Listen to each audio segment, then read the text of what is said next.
मैं रोहित साहनी हूँ। मैं खुद एक इंजीनियर हूँ।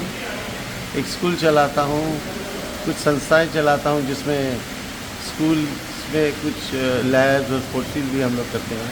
लेकिन जिस मुद्दे की मैं बात कर रहा हूँ, जो एक बहुत बड़ा कैंसर और एक बहुत बड़ी बीमारी बन चुकी है, वो है कोचिंग।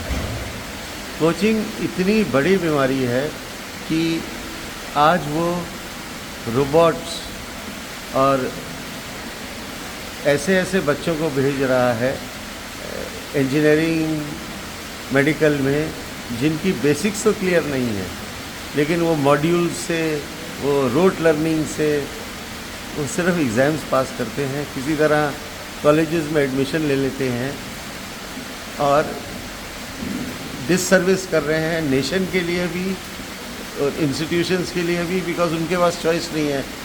एंट्रेंस एग्ज़ाम्स किया गया था या बाय मार्क्स किया गया, तो बेसिकली क्या है, इस सिस्टम को बीट कर रहा है कोचिंग इंडस्ट्री। अब इसकी मैं आपको कुछ खामियाँ जो मेरे समझ में आती है मैं बताता हूँ। स्कूल का मतलब ये नहीं है कि सिर्फ पढ़ाई। School is an overall education, it is a ecosystem. अब क्या, अगर आपकी कम्युनिकेशन स्किल्स नहीं है, आप बहुत बड़े इंजीनियर बन गए, आप बहुत बड़े डॉक्टर बन गए, लेकिन आप कम्युनिकेट ही नहीं कर पा रहे, आपके अंदर सॉफ्ट स्किल्स नहीं है, आपके अंदर कॉन्फिडेंस नहीं है, तो उस स्किल का क्या फ़ायदा? आप रीच ही नहीं कर पाएंगे, आपकी पहुंच नहीं हो पाएगी। और एक सिर्फ एक तरफी पढ़ाई करके कोई मतलब नहीं है। ये इसमें मैं दोष दूंगा पेरेंट्स का। बहुत से पेरेंट्स जो अपने सपने नहीं पूरे कर पाए, वो अपने बच्चों को फोर्सफुली या किस तरीके से कराते हैं। बच्चे मिसगाइड होते हैं। अगर आंकड़े भी देखे जाए तो ये कोचिंग का कोई सक्सेस नहीं है। अगर 1 लाख बच्चा जा रहा है तो निकल के तो 700-800 ही IIT में गुजरा है, तो फ़ायदा क्या है कोचिंग करके? उससे अच्छा आप अपने बेसिक्स बनाइए। मेरे टाइम में कोई कोचिंग थी नहीं, एक आध कुछ बॉम्बे में था, एक अग्रवाल क्लासेस चलती थी, यहाँ पर बाय एंड लार्ज कोई कोचिंग नहीं थी।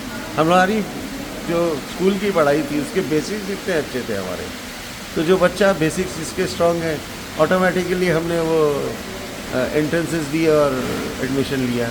उसी को अच्छे इंस्टीट्यूशन जैसे IITs है, एम्स है, पौंडीचेरी का जिपमेर है, they also wanted students who are bright, who could understand, who had a concept और अ लीनिंग टुवर्ड्स साइंस। ये नहीं कि किसी को फैक्ट्री से उठाया। कोचिंग एक फैक्ट्री है जिसमें कुछ एक चंद लोग की हवस, उनकी भूख, उनकी ग्रीड उनको ये काम करा रही है।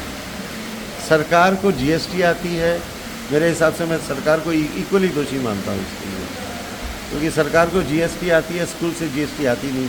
अभी तक सरकार सिर्फ लिप सर्विस करती आई है। हमारा संविधान कहता है कि शिक्षा उनकी रिस्पॉन्सिबिलिटी है, लेकिन क्या करती है? जो प्राइवेट स्कूल एक एंटरप्रेन्योर पूरा अपना एनर्जी, अपनी जीने की पूंजी और अपना जीवन देता है, उसको हैरेस करता है, उसके ऊपर नोटिफिकेशन निकालता है। हमारे जो अफसरशाह हैं, जो गुलामी के लिए अंग्रेज़ों ने बनाया था, जो हमारा सिविल सर्विस सिस्टम है, जो ICS था वो अब IAS बन गया। ये पूरा सिस्टम ऑपरेस करने के लिए है और वो ऑपरेस करते हैं। किसी की शिक्षा को सिर्फ लिप सर्विस दी जा रही है। अगर सरकार चाहे, CBSE चाहे, उनके पास पूरा डाटा है कि कहाँ बच्चा डमी है कि नहीं है, अगर उनका मन हो, मंशा हो, तो बहुत कुछ हो सकता है। और ये फिनिश कर दे रही है। अगर आपको अपने देश के प्रति स्नेह है, प्यार है, देशभक्ति है, तो कोचिंग बहुत बड़ा एक मेहनत है। इसको अगर नहीं ख़त्म किया जाए तो बहुत, इसके लिए हमारे बहुत बड़े जनरल सैनिक दिलीप मोदी जी हैं, हमारे कुलभूषण जी हैं, ये कुछ बड़ी आवाज़ें हैं जो अपना पूरा दिन ध्यान, अपना काम छोड़ के इस पे